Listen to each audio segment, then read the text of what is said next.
Hey guys, Matt here. This is my review of Candyman. This movie is directed by Nia DaCosta, and this movie stars Aya Abdul Mateen II. Now, this movie takes place over 20 years since the events of the original Candyman in the early 90s. Now, this film is about a man named Anthony, who's a struggling artist who moves into the city with his girlfriend. And it's not until he hears of the legend of Candyman and Cabrini Green that he starts to become interested in this lore, in this story. But his interest and curiosity quickly becomes an obsession, and it starts to take a toll on Anthony as well as those around him. When the trailer for this movie first came out, I got excited because I wanted them to finally reboot and remake Candyman. Oftentimes, the horror icon that is Candyman gets overlooked when compared to other characters like Freddy, Jason, or Michael Myers. I wanted this movie to be a good remake. I wanted this to be a movie that you could tell that everyone involved actually put their hearts into and wanted to succeed. Because we've seen a lot of other horror remakes in the past that just weren't up to par and frankly were not any good, like Poltergeist. Now, let me just say that this movie is a sequel. It's based off of things that came before it. It's a sequel to Candyman 1 and ignores 2 and 3, thank goodness. It's not a reboot.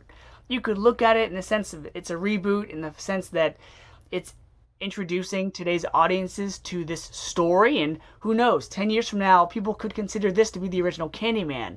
But something this film does very well is it takes the backstory, the lore, the history that is Candyman, and it makes it generational.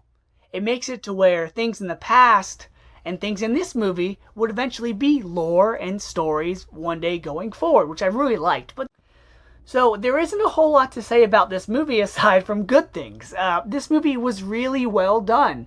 The actors were believable. I liked how, yes, this did follow a lot of the same beats as the original, but it's okay because if something isn't broke, don't try to fix it. You have the character of Anthony, who instead of being a college student working on a thesis like Virginia Madsen in the first one, now you have this artist looking for inspiration whose curiosity gets the better of him.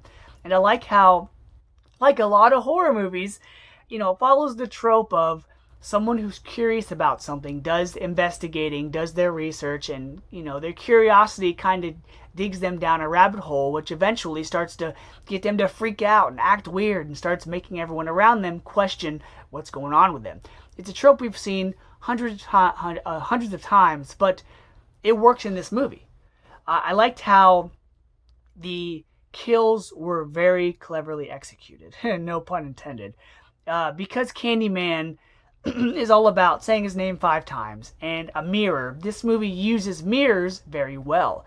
A lot of the kills are done in a mirror where you see maybe just the victim getting killed and maybe not Candyman, or you think you see Candyman but you don't. So there's a lot of clever camera angles in this movie. The acting is also really well done. I didn't know what to expect going into this with Aya Abdul Mateen because I only knew him from the Watchmen TV shows, Dr. Manhattan, and Black Manta from Aquaman. 2 very diverse and different characters, but here, he definitely goes into this role, it's believable, about an artist that wants to do well, that wants to please his girlfriend, but also is really curious and is really engulfed in this lore. Something else I didn't expect going into this film was all of the homages and tributes to the original film.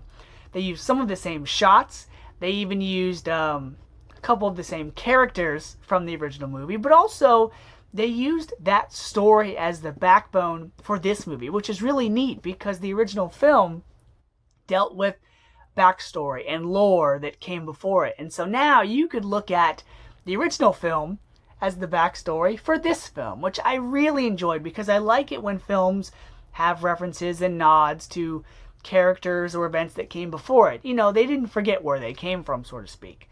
Now, the other supporting actors were really good. I forget his name, but there's a guy that lives in the neighborhood that Anthony kind of goes to visit at the laundromat that was really captivating and really made you believe everything he was saying. Now, here's my only gripe with this movie. Now, you could probably guess what it is, but it's that dealing with Candyman and the character that he is. You know, he's a male and he's black, and you have to introduce the race to it. You know, that's what made the character of Candyman who he is. That's what his downfall was, and that's what his struggle was. But the film kind of was a little heavy-handed with the gentrification and the referencing the differences between, you know, poor black people, rich white people. They didn't have to do that. But it seemed like every time Anthony was in a conflict with someone, it was about that. It was about race, or it was about where he lived, or it was about, different struggles that, was okay because, like I said, that's the basis of what made Candyman Candyman. But in the third act, they take it a little too far when they involve the police. Now, I get it. Some people are going to see this as okay, as it works, considering who the director is and that Jordan Peele had his hands, all over the script.